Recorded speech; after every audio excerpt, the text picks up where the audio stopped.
From script to screen, every film is brought to life by visionary creatives and executives, all sharing one mission: to captivate the audience. Hosted by award-winning movie strategist Kevin Goetz, our podcast, Don't Kill the Messenger, offers a filmmaking masterclass through intimate conversations with Hollywood's most influential voices. And now, your host, Kevin Goetz. Helping filmmakers get their films funded, shot, and seen. That's the mission of my guest today. And his latest book, Greenlight Signals, is a groundbreaking data report that distills years of research into what audiences respond to and what separates profitable films from those that fall short. Using secondary data, millions of existing reviews, ratings, and comments from across the internet, Stephen mapped audience reactions by genre against box office results. Stephen Follows is a UK-based film industry analyst who specializes in data-driven research. He's consulted for Guinness World Records, advised both studios and independent filmmakers, and taught at top institutions like the National Film and Television School and NYU. I wanted Stephen on the show because we both explore the same topic, film profitability, but from very different angles. Two perspectives meeting in the middle of art and commerce. Stephen, welcome to my show. Thank you so much for inviting me. And I loved your book. I don't know whether people come on and say this to you all the time, but I genuinely really loved it. And it was great to see the same things as you just said that we were both looking into from different places. Let me ask you something. Are you talking about Audienceology, my first book, or are you talking about How to Score in Hollywood? Because I know we sent you an advanced copy. It's the exclusive one, the new one, How to Score in Hollywood. Yeah, that was very eye-opening and also hugely relieving, because had you found the opposite things to me, we might have had beef. Thank you, by the way, for that plug without even talking for 2 minutes. So I'm very appreciative of that. Stephen, we really do have so much in common. We share a very similar philosophy. I'm curious to know what got you into even taking this project on. Are you a movie guy? Do you come from movies first and foremost, like myself? Or are you more of a research guy that comes from it from this looks like a compelling area to explore? Why not? Well, I can tell you that the only people that think I'm any kind of scientist are people in the film industry. Real scientists do not. And I know because I have plenty of friends who are. So my background is that I knew as a teenager that I wanted to do something in film and something in thinking. I like working things out from first principles, and I didn't know where that would lead me. And everyone told me, go to college and study film, because I'm a contrarian. So I went to film school and I became a producer, and I made short film content, and I made professional short film content. And I actually have a production company where we raise money for charities using storytelling, and we make commercials and things like that. So that sort of evolved over the last 20 years. But maybe 15 years ago, as it was starting to take off and I was starting to realize that I could make short form content online and in commercials, it was moving further and further away from feature films, which has always been a big love of mine, both as a consumer, but also just being involved in the industry. And so I thought, you know what, I will take on the mission to myself of using that part of my brain, the thinking part within film. And very few other people are doing it, as you know. So I started sharing these things I would find. And then over doing this now for a decade and a half, I've started to find people come to me with strange questions. They come to me with strange requests. And I look where other people aren't looking, because that's what's interesting to me. So I have no useful career advice for anyone who wants to follow in my footsteps, because I have no idea how I've done this. But I definitely feel I am a film person primarily. And then I use logic and data to try and just explain what we already know sometimes, or see what's happening and perhaps understand why. Well, I think very interestingly, you and I come from a similar place of left and right brain, and the idea that we would not be satisfied if we didn't scratch both of those itches. Would that be a fair statement? Oh, 100%. One of the things I love about film is that it's sort of unsolvable. It's not like checkers where, you can calculate the best possible move. There is no one single formula. And even if there were, we would all smash it to bits in the first 6 months and it wouldn't work. So what I love is that we have to keep thinking and reimagining. But at the same time, the audiences are similar. We're all humans. We all want stories. We all have the same sort of feelings. So there is this continuity and this demand for freshness. And that's everything I need to keep my brain going. Yeah, the art is what I keep coming back to. It's an art form. And so we're playing in dangerous territory for people who are purists and just working with that part of the brain.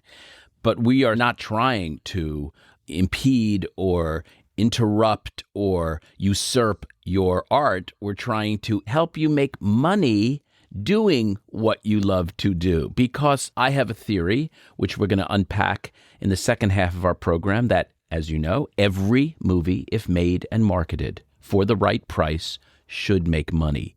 And that's a big claim, but I do stand by it, and I want to get your opinion on it in a moment. But I do want to probe where Stephen sort of got formed in terms of his love of movies.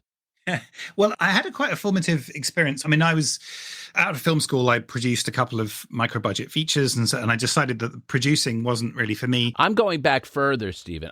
I mean, did something inform you? Did you see a particular movie? Did you go to the movies on a regular basis? Did you have a nostalgia and a sort of a sentimentality around movies? Well, I remember seeing Jurassic Park with my dad in the theaters, and that was quite an amazing thing. But I think there's a good story of teenage Stephen, which might reveal a little bit more about me as well. Perfect. Which is that we were told, I don't know how old I was, maybe 14 or something, that we could do any sport we wanted to on Wednesday afternoons. And I didn't want to do all the sports they were offering. So I said, can I organize my own thing? Can we go 10-pin bowling? And the school said, you know what, you go do that. And the first week we went bowling. But then the second week, we realized there was a movie theater next door. And for the next 2 years, me and about 10 of us went to see a movie on our parents' dime on school hours every Wednesday afternoon. Some weeks there wasn't another movie out or something we wanted to see. So we'd see the same movie twice. So I saw My Best Friend's Wedding, the Julia Roberts film, 2 weeks in a row. We just saw movies at least once a week and then at the weekend as well. And I think that came from my love of movies. I don't think that built my love of movies. But at a time where, I mean, there were VHSs. This is just before DVDs. So it was harder to sort of overdose on movies. But having a regularity to it, you start to see things beyond just the experience of the movie. You're like, why did I like that? Why did I not like that? Or you see a genre you wouldn't normally see. And there was an art house cinema down the road from me, which was separate to this bowling expedition, where I learned to trust whatever they programmed. So I saw Pi, Aronofsky's first film, not knowing anything. Like I walked in, just one, please. Or I saw double bills where they would show 2 Hitchcock films. And I just learned that whatever they were showing, I could just turn up and I would be experiencing something fascinating. And I think that is what really connected me with the wider thing of cinema. It wasn't just I had a genre or a particular actor or director that I followed. I liked cinema. And then whatever came to me this week was that flavor of cinema. What were some of your favorite movies back then? I really liked when I started watching Hitchcock films. I think there was a retrospective at the BFI and the British Film Institute in the South Bank of London, and they started showing all the Hitchcock films. And I started to go and see all of them over the course of a few months. And that was kind of special because I had to get over something. I had to get over the fact they seemed very derivative. I had to get over the fact I'd seen them in The Simpsons and I'd seen them here and here. And then I had to really understand, no, they've been copied.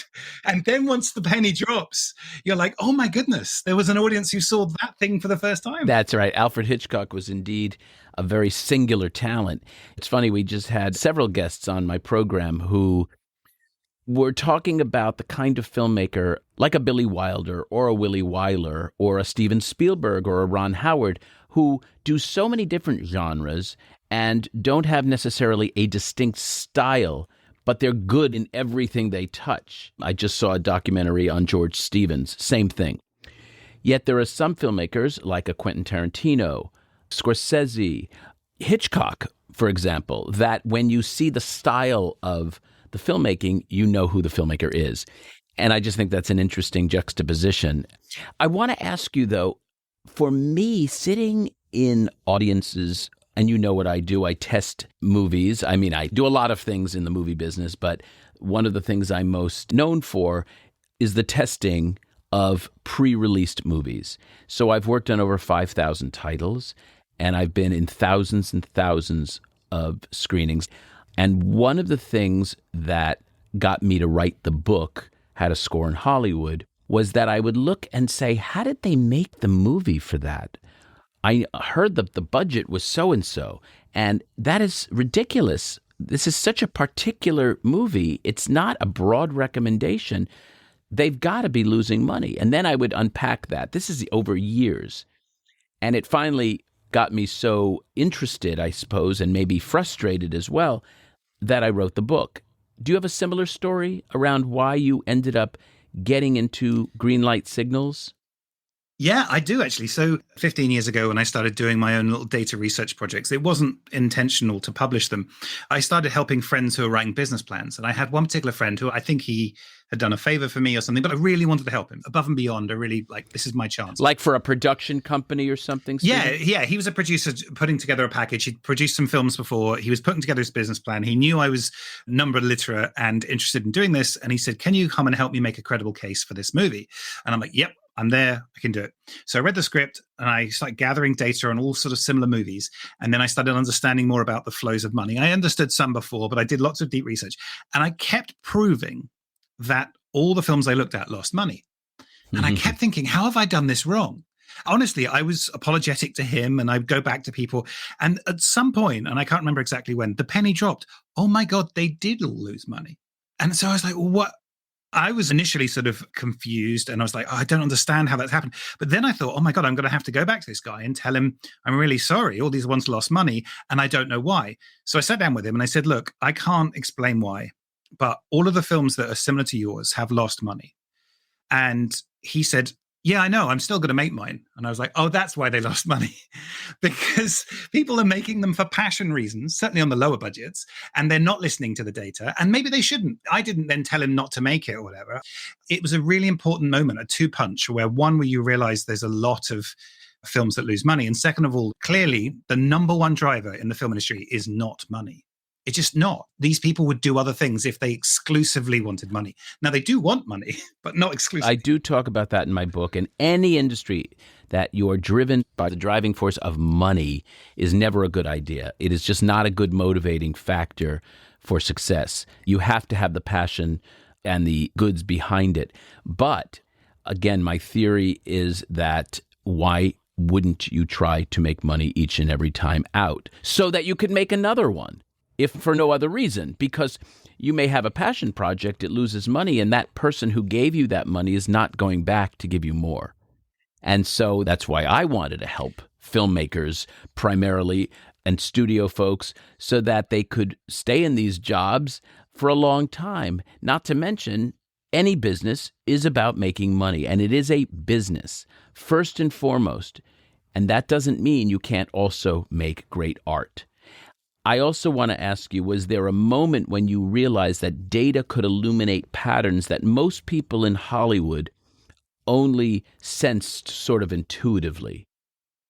Yeah, I think so. I mean, I did a series of projects for about 3 or 4 years with Bruce Nash, who runs the Numbers website, the box office site and consultancy site. And they do amazing stuff. They have really good data. And he and I got to know each other, and we managed to convince the AFM, the American film market. They gave us a little bit of money 3 or 4 times a year to do some little data projects. And then they would put it out in their newsletter exclusively. And we got to research this. And it was a lovely deal. It was all pre-pandemic and stuff. And one of the ones we looked at was we looked at the correlation between the number of films a producer had made in the past. So how experienced are they basically in making films? And the chances of their next film being profitable. Just if there was no other information about it, what are the patterns? Because what you'd expect to see is experience equals better outcomes. You'd hope to see that generally, right? It may be bumpy, but you'd expect as you get better at doing the job, you have better outcomes. And we found no correlation, or even a slightly negative correlation. And we went back to the AFM and said, I think we've proven that experience means nothing when it comes to profitability. Are you okay with that? We're not going to change the results, but this might cause a riot. And Jonathan, the AFM, just said, oh, a riot's fine. It'll go out on the newsletter. But it really made us stop and think, okay, well, what is going on here? Because again, we wanted to, in this case, check whether we were right or not. It was counterintuitive. Sure. And then we thought about it and we're like, okay, what is the feedback loop here? What are the negative consequences of making a film that loses money? Well, actually, in the real world, they're very small. You don't get your artistic license revoked. And most producers on the lower end are bouncing between investors anyway, because an investor... That's not true when it comes to directors. Exactly. We have completely different rules because we judge directors based on the art and all that kind of stuff. Whereas the producers, they have different investors along the way. And actually, the real job of a producer is to convince someone it will get made so that it does get made. Now, I think ethically, they should also be returning the money. And I'm not advocating for a new fall every week. But it is true that actually, if you only had to have one skill as a producer, it's in convincing people that you'll make money, not actually making money. And so you obviously want to do all the things, but it was interesting to see in the data that actually the integrity and the business sustainability and professionalism are choices producers make. They're not essential into the I think, job. honestly, you need both. That's my feeling. And I've also produced more than a dozen movies, and more than a dozen means 13. So I know something about producing and making money doing it. I would not agree that a producer is there to just convince people. I wouldn't trust that person if they're going to sell me. I recently had a friend who produced a movie that failed at the box office, and he sold it to the studio head as, this is not an independent film, as you all think. This is Cannes meets Kansas. And I was like, okay, I heard that. And I said, no, this is Cannes meets Antibes. Do you know what I mean? Like, this is... Yeah, it's just in the mountains. This is just like really within the zip code of Cannes. And yet it was made for way too much money as a result, and the rest is history, very, very sadly, because it's a wonderful picture, but it was never going outside of what it was in its DNA. And so that's one of my points. I do also want to ask you, do you find that filmmakers and executives today are more open to using data than they were like 10 or 15 years ago? That's a great question. Honestly, I think they are. I'm not sure they actually are, because I think that most of the people in the film industry are there for reasons in large part to do with passion, whether it's art or passion for a story or because of a lifestyle. And so if the data were to show that you shouldn't do something, what would you then do? Would you change the project? Would you cancel the project? Or would you carry on regardless, making tiny tweaks? And I think this is a good thing, by the way. I'm not suggesting people are ignorant or that data should lead anything. I don't want to live in that world. It would not be better. Obviously, the effect of the streamers and Silicon Valley's influence in the film industry over the last 10 years has had a major effect, and we all do need to be far more data literate. But I would say that the core of being a film professional is about creating work that moves people, stories that move people outside of the art. So like, how can you convince people this film should get made, and the story of yourself and your company?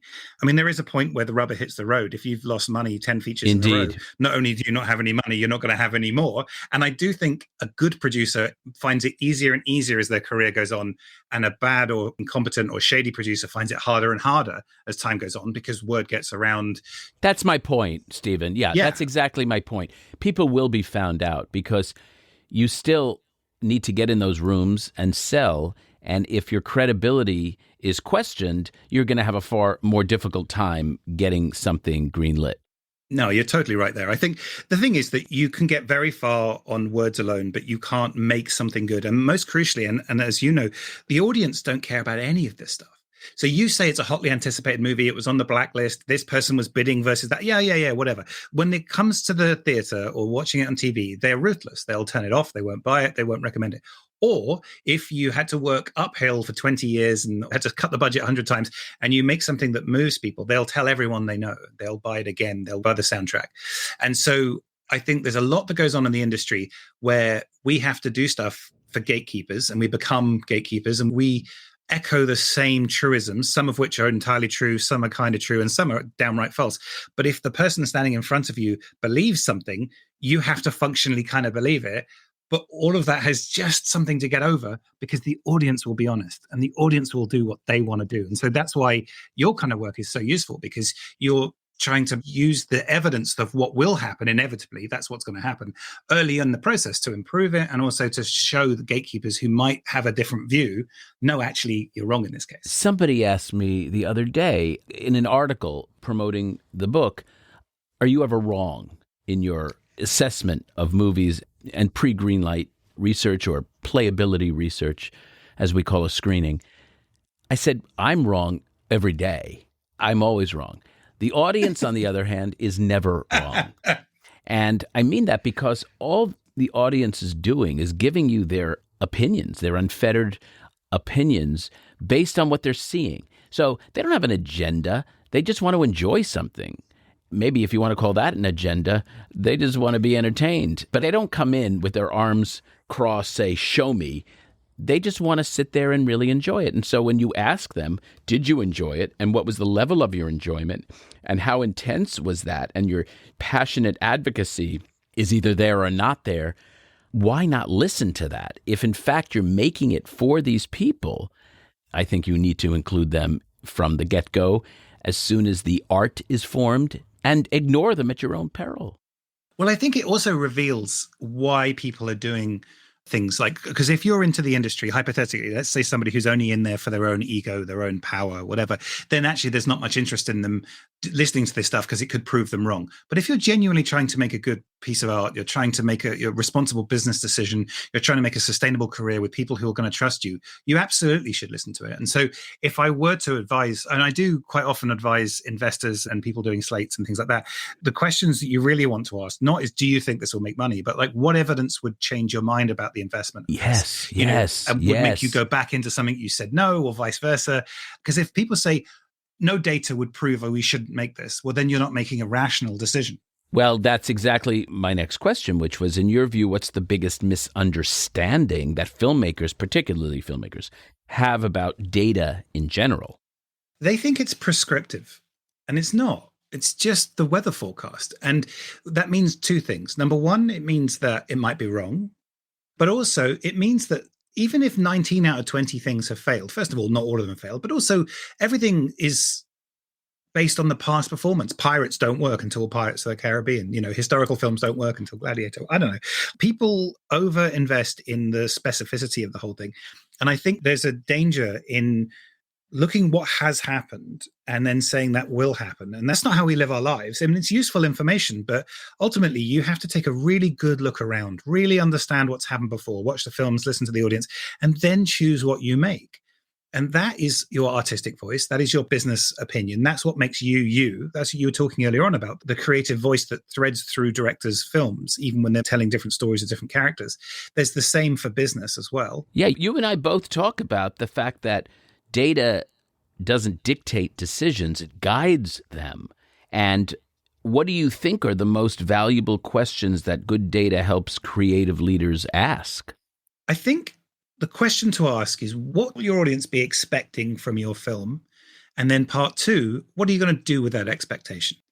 So if they're turning up to a Western, you've titled it a certain thing, you know the color of the poster, you know what it looks like. Okay, so you can tell me now that based on the information the audience are reasonably going to get, which is the tiny bits of fragments we give them, they're going to expect this kind of journey. And then there's a whole side journey you can go down. Is that a big enough audience? Can you find them? Blah, blah, blah. But number one, what are the reasonable expectations your audience are going to have when they are presented with a little bits of evidence about your movie and then they sit there and the movie opens? Secondly, what are you going to do with those expectations? Because if you are just on some fronts going to deliver really well, make sure you deliver really well. What is the core tenets of a thriller? What do they want?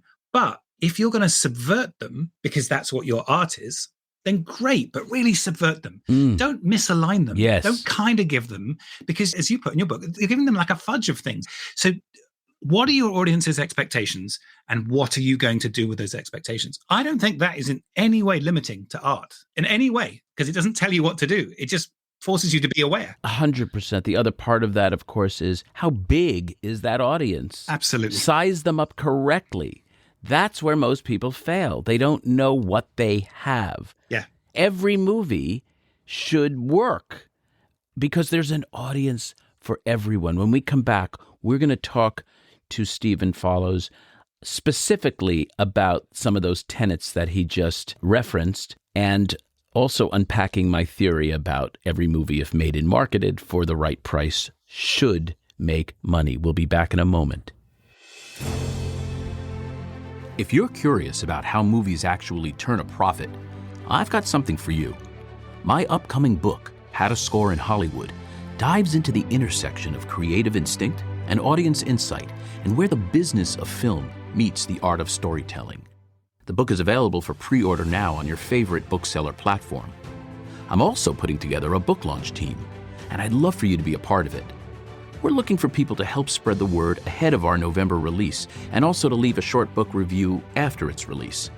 In exchange, you'll get early access to the book, exclusive behind-the-scenes content, and more. Sign up to join my launch team or for book updates at KevinGoetz360.com. And as always, thank you for your support. We're back with Stephen Follows. Stephen, you've analyzed more than 10,000 films and over 4 million audience responses. What surprises you most about the difference between what audiences say they like and what they actually respond to? That's a really good question. I think people will say they want things that are more complex than they actually want. I think when you look at people's behavior, it's a lot easier to intuit it. And it just doesn't sound as impressive to say it. When you ask people, what do you want from a movie? They might give you a highfalutin answer. But if you look at their behavior, what they actually want is to be entertained and immersed and to live a life with somebody else, whether it's they're jumping off a rooftop or crying because their child has died, whatever the journey is emotionally that people want to go through, they want to be taken somewhere else and really feel it. And they want it to be an emotional experience that complements the way they want to feel, the way that if you're having breakup, you might listen to certain music or something like that. But I think it sounds almost dumb to say it out loud. I think that's right. And I like to say, I'm not so sure audiences can tell you what they want. And many of my colleagues agree. I think they can absolutely tell you what they don't want. For example, I'm holding up my iPhone here.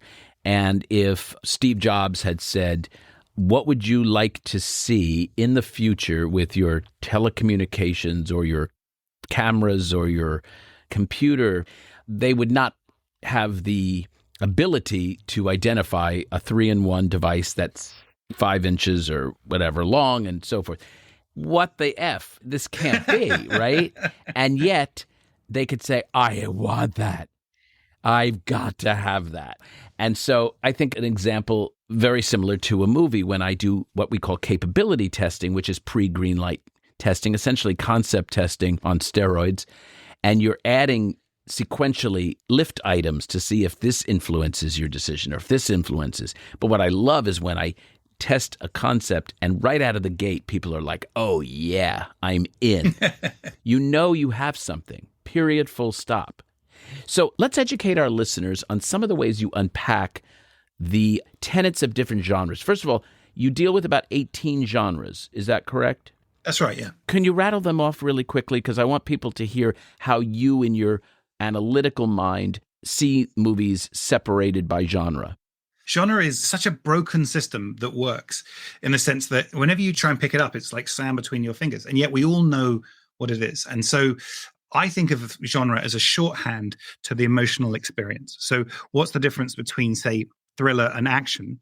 The lazy answer is the budget. The real answer is to do with, I think, emotional danger. I think a thriller is unsettling, whereas an action film doesn't necessarily have to be. And so the same between a music-based film or a musical. You know, do they know they're singing? But also, what's the kind of experience we're going to get? You probably get a rawer journey in a music-based film than you do in a musical. Musical is much more... Right. Music-based musicals, do you separate them, for example?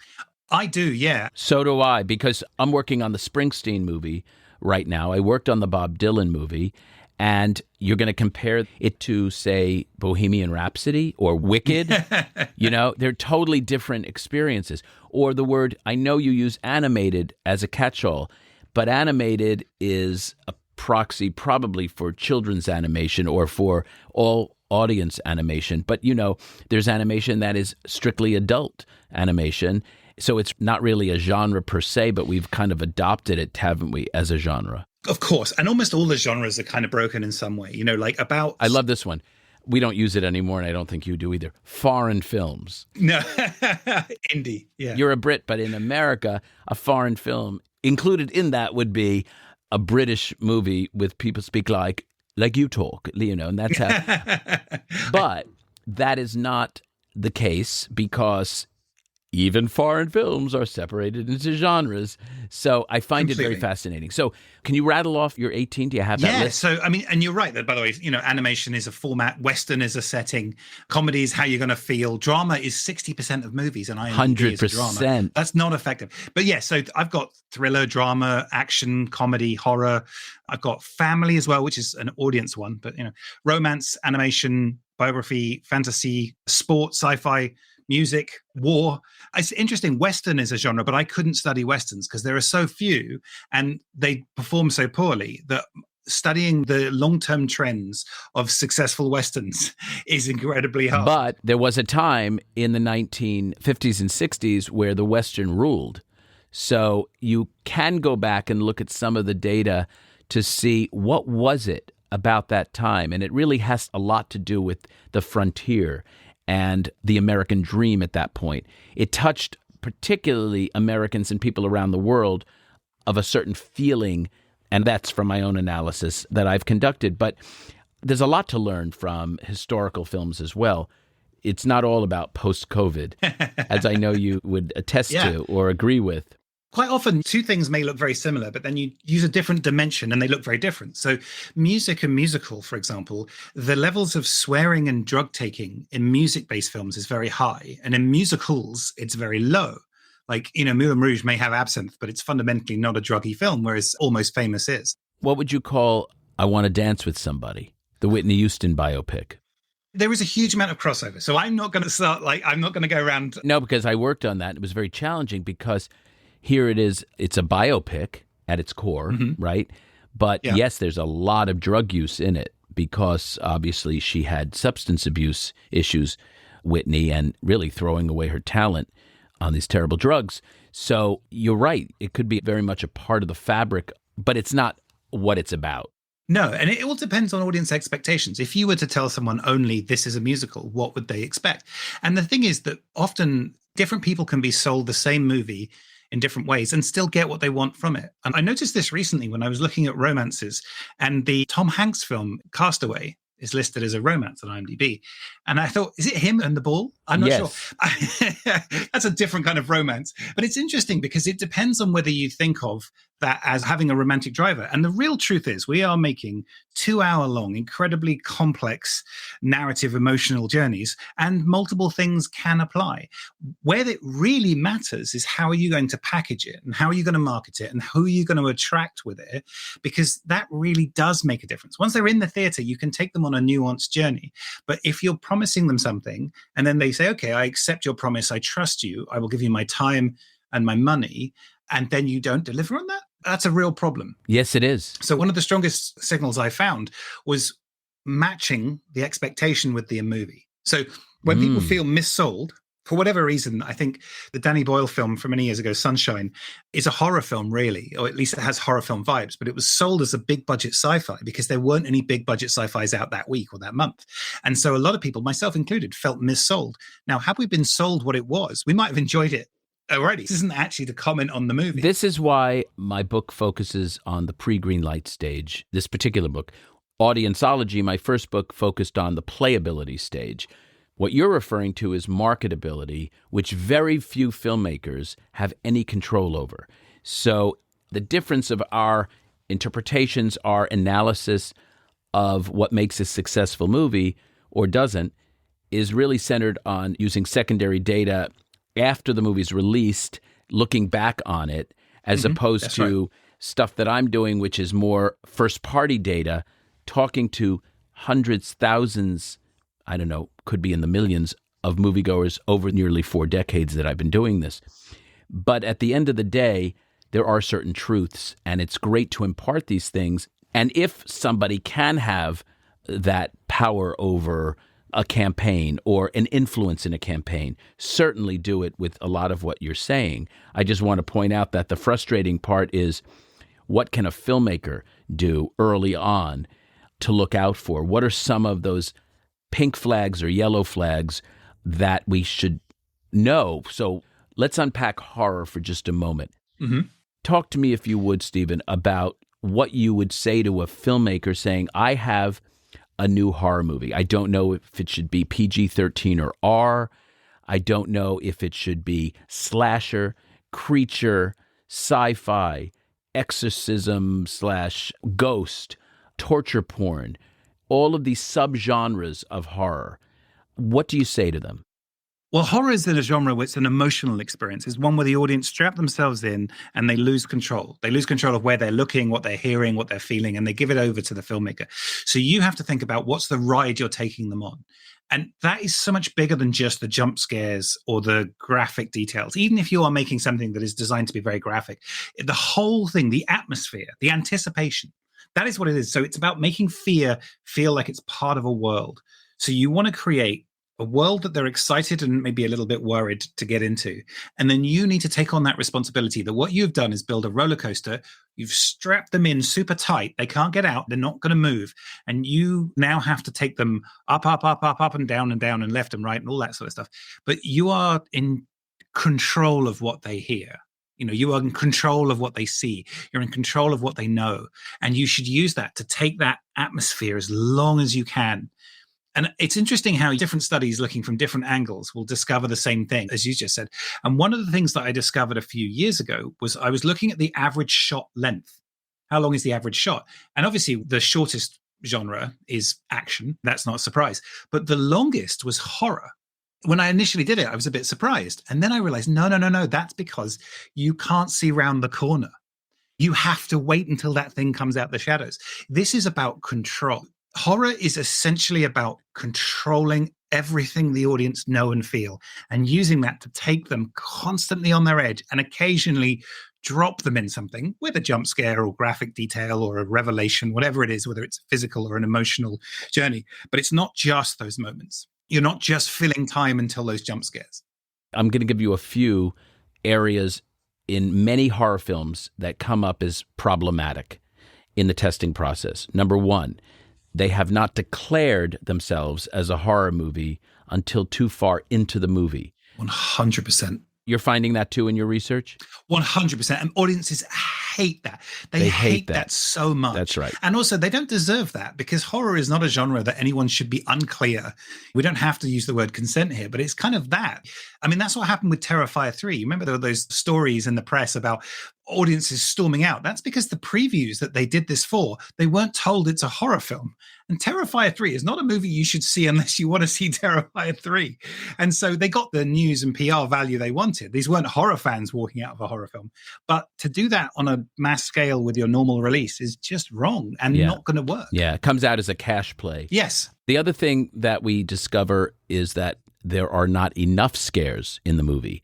One of the kisses of death are when I ask filmmakers, we're about to test their movie, describe your movie to me, they say, it's kind of a psychological thriller. And psychological thriller is a thriller. It is not a horror movie. And I think just what you were saying before is very true. It usually is a proxy for it's not very scary, but it's intriguing. You know what I mean? I've got another one of them. Yeah. A dark comedy isn't funny. And obviously there are great dark comedies, but the idea of what are you fundamentally delivering? Scares, humor, emotional journey, roller coaster, adrenaline. What is the drug that you're injecting into people? Right. And are you delivering enough of that to give them what they're paying for? To that point, are you delivering enough is your operative word there, because I think that what I'm sensing is what is working now in the theaters is elevated this or elevated that. It's elevated horror. It's elevated comedy. It's elevated drama. It's why Oppenheimer, for example, as a drama, where dramas typically are much more challenging to work theatrically, has a very underlying tension and intensity that elevates it, plus the cast they have and the Christopher Nolan of it all. But even innately of what that subject matter is elevating. A horror movie, like what makes a horror movie crash and burn versus one that sort of really takes off. Megan, the first Megan, was an example of something that was different enough and had enough humor in it that elevated it. It, the Stephen King book, of course, helped elevate it, or The Conjuring. Those are elevated. What makes Black Phone and Black Phone 2 now more elevated than another movie? And the answer is, I think, the stakes, the number of scares, those set pieces, and a certain rhythm. The other thing, and I'd like to hear your opinion about this, is, of course, the all-important ending. The ending of a horror movie can't just end. It has to deliver something else, whether it's a twist that no one saw coming. That usually is a way to amp up scores, and when I say amp up scores, increase your definite recommend, which is what the goal is. I couldn't agree more. I mean, there's a theory which I'm sure you know about from psychology called peak end theory, which is that the two bits that people remember most of an experience is the peak and the end. And they discovered this through, I think, colonoscopies, where they were like, whether they, and if they made the last bit of the process, whatever that would be, the most uncomfortable, people rated it quite negatively. But if they made the procedure longer in time, but the ending was less of a problem, people rated it better. And so I have a theory that we'll move on from colonoscopies to movies, totally different. But we'll talk about peak end, where you've got two emotional experiences you have to consider with the movie, or two of the ones, they're not the only two, but the two heightened ones. What's the peak of this movie and what's the end? And my theory is when those two align, when the ending is the peak, it creates an extra, like the feeling squared. And you look at movies like Argo, I think quite an average movie with a terrific ending went on to win Best Picture. And Shawshank Redemption, obviously a great picture throughout, but at the same time, that ending is elevating. So I really believe that it works across all genres, although you're absolutely right that things like horror and thriller need more of a resolution. And family films need a resolution. One of the most important things about family films is catharsis. It needs to be a sealed box, whereas you can probably get away with a drama being like, well, did they ever really love each other? That's fine. But with horror, definitely, it needs to be a nice contained box. You've been on a ride, and ideally, the ending is inevitable but surprising. I never saw that coming, but now I think about it, that makes perfect sense. Exactly.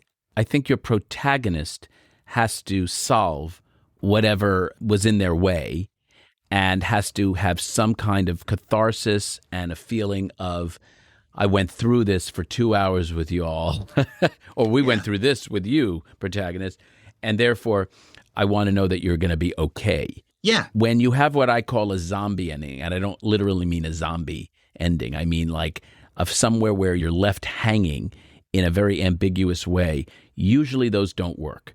And I try to tell people that it could work, but often the audience needs to be pushed in a direction as opposed to leaving it completely up to them. I will say that one of the things I'm very intrigued about, and I'd like to talk about now across all genres, so forget the genre, what are some of the commonalities of success, period? Now, I want to say to our listeners, and I know Stephen's going to support me in this, we are not advocating for one way or another. The world is scattered with all kinds of examples that defy the generalizations. But we, Stephen and I, live in research. We are talking in terms of most movies or a majority of films or a preponderance of a particular genre does this, does that. We're not talking about the exceptions. I have about 5 or 6 movies in my company that no one is allowed to bring up because they defied all odds, like My Big Fat Greek Wedding. I just can't Napoleon explain Dynamite. Yeah. Well, even that wasn't a huge financial success. Maybe it was from profitability. But My Big Fat Greek Wedding, there's no way it should have done what it did, but it did. And it was whatever the timing was, lightning in a bottle, etc. There's several movies like that. Even Paranormal Activity to a degree was like that. But even more than that, Blair Witch Project. Why did that suddenly, that new found footage movie, and maybe because it was the first one out of the gate that really touched an audience, but those movies are almost inexplicable as to why they so dramatically succeeded. Okay, so some of the things that I see in overall movies are that an ending needs to be both intellectually satisfying, but maybe even more importantly, emotionally satisfying. Both together, working in tandem. So you're getting your questions answered intellectually, you're getting the I's dotted and the T's crossed, but you're also feeling something like you've been through this experience. And it doesn't have to be a happy ending, but it has to be a fulfilling and satisfying one. Would you agree with that? Oh, 100%. And I think those two things can also be in conflict sometimes. And they talk in screenwriting about you give your character what they need, not what they want, and the conflict of those two things. But they have to resolve. You have to feel like there was a literal truth to it. It has to make sense, but it has to be an emotional truth to it as well. It has to feel like it makes sense. And I think that those two things are not always the same. And I think sometimes they'll say, well, this logically makes sense. But if it doesn't feel authentic, if it doesn't feel like it works, then it's for nothing. You need both. And you're absolutely right, by the way. I do second everything you just said.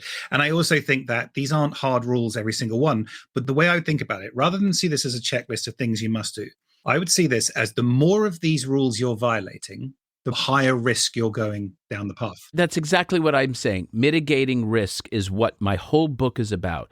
How do I help you, and how do you do the same in your book, Stephen? Help not only filmmakers, studio executives, producers, or anybody starting a business of any sort. If you think about it, the principles are very, very similar. How can you understand what are commonalities, causes, causations, or correlations? What are the different elements, alchemy, that seem to make successful movies? Do you agree or not agree with my theory of every movie, if made and marketed for the right price, should make money? Yeah, I think so. I think actually, no, even if I think of the weirdest possible movie, there'll be somebody else that will want it. That's exactly right. But if you know that only 6 people want to see that, and as you read in my book there, I use the example of a movie called Dirt. It's a movie about dirt, soil. You may have one botanical garden YouTube channel that will give you $6,000 for that. But if you make it for $7,000, you're going to lose $1,000. Yeah, because exactly. Shame on you to not know that there are only that few number of folks that want to see it, and doing research beforehand to know from the buyers out there what they're willing to pay. Because I can't tell you how many people have said over the years, guess what? I made this movie for, you're not going to believe this, $125,000. And I go, what does that mean? You might have made it for $100,000 too much. And so understanding what you have, the size of that audience, and mitigating your risk all along the way is so important. You said something additionally very important. You used the word authenticity, probably one of the most important words across genres that I can think of. Yeah, you're absolutely right. That was one of the ones that came up across everything. People wanted to feel authentic. And it becomes especially interesting in historical films because we don't know whether it's authentic, but we know whether it feels authentic. So the language, there's actually a psychological theory here called the Tiffany problem, which is that the first name Tiffany is actually quite an old name. There were people in the 1300s in England called Tiffany, but it doesn't feel like that. It feels like that should be a valley girl or something. And so when you have a character in the 1600s called Tiffany, it feels wrong, even if it's actually accurate. So the emotional accuracy is incredibly important. But you were talking before about like, what are the signals that work across most genres in most cases? And I've got a few here. So I think make sure people know what's going on. So, for example, there's a big difference between... world building, right? Yeah, absolutely. I mean, there's a big difference between mystery and confusion. We like mystery. Not knowing is fine, but confusion is uncomfortable. And even in a horror film, if you take the genre where you want to feel most uncomfortable, confusion can't last a long time. It's mysterious, wanting to know, feeling out of the loop. That's all good. I call it intrigue versus frustration. Well, there we go. And those things are so different. So different. Good confusions versus bad confusions, if you will. Exactly. So number one, don't confuse people for any length of time, ideally not at all. I think don't make it too long. I'm not going to give a hard list to it, but the number of times people have said that movie was too short is probably, can count on one hand, and how many people have seen a film that's too long, that's definitely something. I think from the data that sort of came out were give characters clear wants and visible stakes, that you know at least what they're after, even if they don't reach it, even if it's a MacGuffin, that's fine. But we need to know because we need to invest in them. You've already talked about one of them, which is ending on a very clear and emotional note, know where we're going. Oh, wait, before you go on, going back to the stakes. Sure. Villain, the antagonist, specificity around your villain, so important. I want to save the world, or they want to save the world, is not a good reason for a villain to do what they're doing. We want to know why, what's motivating them. They're as important as a protagonist.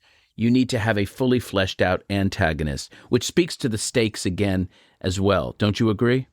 Oh, 100%. And you have such a rich opportunity when creating a villain.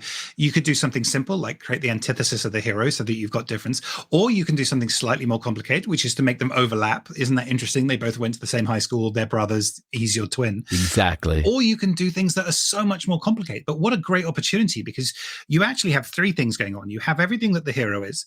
You have everything that the villain is, and then you have the interplay of those two things, where they overlap, where they disagree, where they're not connected. And that is such rich opportunity that we're so movie literate as consumers and as audiences that we know that there should be a lot going on. So if you then don't use that, if it just happens to be that one's tall and one's short for no reason, what a waste, what a Chekhov's gun experience. And also, I'm then confused because I'm thinking, oh, this is going to come into play, and it doesn't. And it feels like there's threads everywhere, and it's very unsatisfying. Whereas when you have a villain that properly does something for the story and for the hero and for our journey, it feels so satisfying, especially if it's really conflicting. You know, when the villain has a great point, when the villain is fighting for something that we actually would support. I mean, Thanos did nothing wrong was a hashtag that went around during Endgame. And it's fantastic that you have in this fictional world, the person who has killed the most beings ever. And you have the audience going, well, I mean, he had a point. Like, that is great character world building, and it really makes you enjoy the journey more. The other thing is, don't break the rules. That's another huge no-no. You cannot set up a character as having super strength. For example, let's say they can pick up an object and throw it, kind of like Superman. But then you can't have Superman, if that were the case, walk through a wall in the third act and say, well, how was he able to do that? Yeah. Why didn't you show me that before? Exactly. Audiences will believe whatever you throw at them if you justify it in the world you're building. But if you breach that, they will turn on you. There was a great example not that long ago where I was talking to a friend who was railing against The Last Jedi, the second Star Wars film from the more recent trilogy. And this is the Rian Johnson one. And it's the bit where Leia is in a spaceship and it explodes and she's in space and we think she's dead, but actually she flies like Superman back into safety, right? Now, this person was saying Jedis can't fly. And you have to pause for a second and say, in this sci-fi world set in a fantasy land, a thing that's made up called Jedis that already have special powers. Suddenly, this friend of mine felt so empowered to say what was and was not possible. And it's because he had never seen a Jedi fly before. And it was late in the movie and it violated exactly what you're saying. It violated what he understood as the rules. Had they set it up from the beginning, Jedis can fly, you would have gone, well, yeah, of course they can fly. And it was just the order of the information and the feeling. The audience felt that wasn't earned. And it was just such a fantastic example. They're in space. They're already mythical beings that can move things. But for some reason, that offended him. Isn't that interesting? Any others that come to mind about commonalities? Stick to one tone, I think. And that doesn't mean you have to paint with a simple color. The only exception I can think of as a consumer, now this is not to do with the data, is I love Dusk Till Dawn changing. But I was told it would. And I don't know what it would have been like to have been through that movie and see it change. What did you think of Sinners? I haven't seen Sinners yet. Okay, Sinners is a genius movie, and part of its genius is the fact that it changes tone. It starts out more as a historical kind of drama and moves into this heavy zombie action movie towards the end. But the way in which Ryan Coogler sort of modulates it just works. But that's very tricky. Yes. And dare I say, highly sophisticated and requires a very deft hand. But generally speaking, when you change your tones, it does not work. Completely. I mean, think about it when you're listening to a randomized playlist on Spotify and there's music, whether you're actively listening there with headphones or it's in the background. Yeah.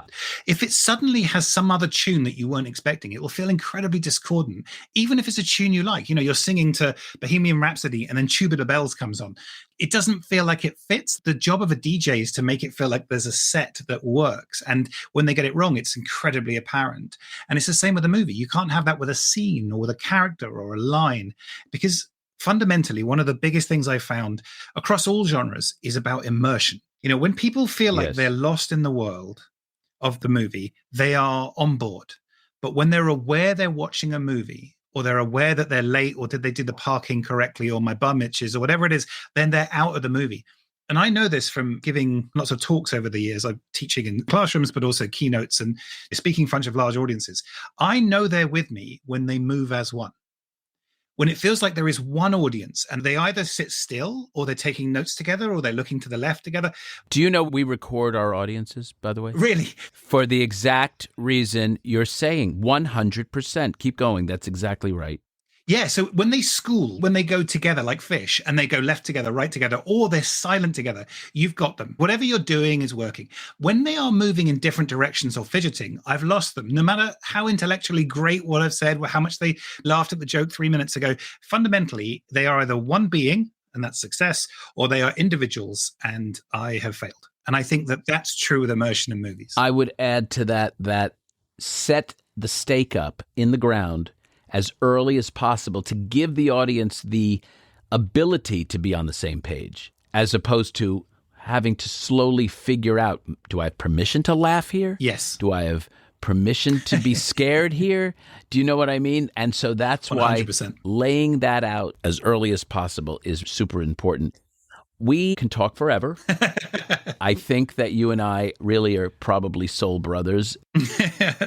And I think we need to do a panel together. And I'm going to invite you to Los Angeles. Oh, thank you. And come and we can do something together. Because I think we are so aligned, come at it from slightly different ways.